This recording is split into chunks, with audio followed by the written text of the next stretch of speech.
வணக்கம். சற்று முன் கிடைக்கப்பெற்ற மிக முக்கியமான செய்தி ஒன்று வெளியாகியுள்ளது. திராவிட முன்னேற்றக் கழகத்தின் தலைவரும் தமிழக முதல்வருமான ஸ்டாலின் அவர்கள் தலையில் விழுந்த மிகப்பெரிய ஒரு இடி.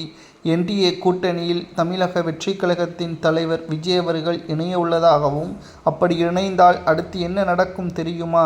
திமுக பல இடங்களில் டெபாசிட்டை இழக்கும், வெற்றி வாய்ப்பை இழக்கும், தொகுதிகளது எண்ணிக்கையை இழக்கும்.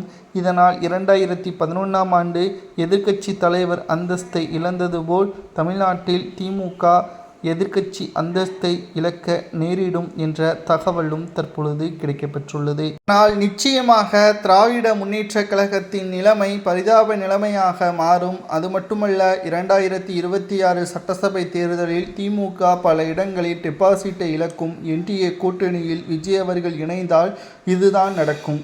முதல்வர் வேட்பாளராக விஜய் தான் நிற்கப் போகிறார். திடீரென்று என்ன காரணம் விஜய் அவர்கள் என்டிஏ கூட்டணியில் இணையப் போகிறார் என்ற தகவலும் வெளியாகியுள்ளது. அதற்கு நாம் விளக்கத்தை பார்க்கும் பொழுது, விஜய் அவர்கள் தரப்பினர்கள் தற்பொழுது கூறுவது ஒன்றுதான். திமுகவை முதலில் அகற்ற வேண்டும். விஜய் அவர்கள் முதல்வராகவோ துணை முதல்வராகவோ பொறுப்பேற்பது உறுதிதான். தனித்து போட்டியிட்டால் மக்களவை தேர்தலில் பிரிந்து கிடந்த ஒட்டுமொத்த கட்சிகளை வைத்து திமுக வாக்குகளை சேகரித்து 40 இடங்களில் திமுகவும் கூட்டணி கட்சிகளும் வெற்றியடைந்து விட்டது. அதேபோன்று சட்டசபை தேர்தலிலும் கள அரசியல் நிலவரப்படி விஜய் அவர்களும் என்டிஏ கூட்டணியும் தனித்து போட்டியிடக்கூடிய ஒரு சூழல் உருவாகினால் வாக்கு வங்கிகள் பிரியும். இதை வைத்தே திமுக மீண்டும் ஆட்சியை கைப்பற்றிவிடும்.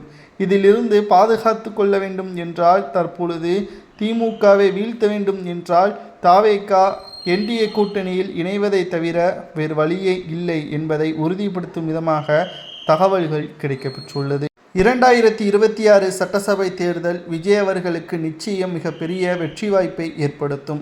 இந்த தேர்தலில் விஜய் அவர்கள் முதல்வராக பொறுப்பேற்கக்கூடிய நாள் வெகு விரைவில் கிடையாது. மேலும் திமுகவை வீழ்த்துவதற்கு என்டிஏ கூட்டணியில் இணைந்ததால் விஜய் அவர்கள் அரசியல் சூழ்ச்சி செய்கிறார் என்று நினைத்துவிடக்கூடாது. 20 கட்சியுடன் இருக்கக்கூடிய திமுக அவர்கள் சிறந்த ஆட்சியை செய்திருந்தால் தனித்து போட்டியிருக்க வேண்டியதானே. அவர்கள் ஆட்சியில் இருந்தபோது கூட 20 கட்சியுடன் கூட்டணி வைக்கிறார்கள் என்றால் அவர்களை வீழ்த்துவதற்கு விஜய் அவர்களுக்கு ஒரு பக்கபலம் தேவை என்பதும் தாவேகாவின் தரப்பினர்கள் கூறி வருகிறார்கள். இதை பற்றி உங்களது கருத்துக்களை மறக்காமல் கமெண்ட் வாயிலாக கூறுங்கள். விஜய் அவர்கள் என்டிஏ கூட்டணியில் இணைந்தால் வெற்றி உறுதியா?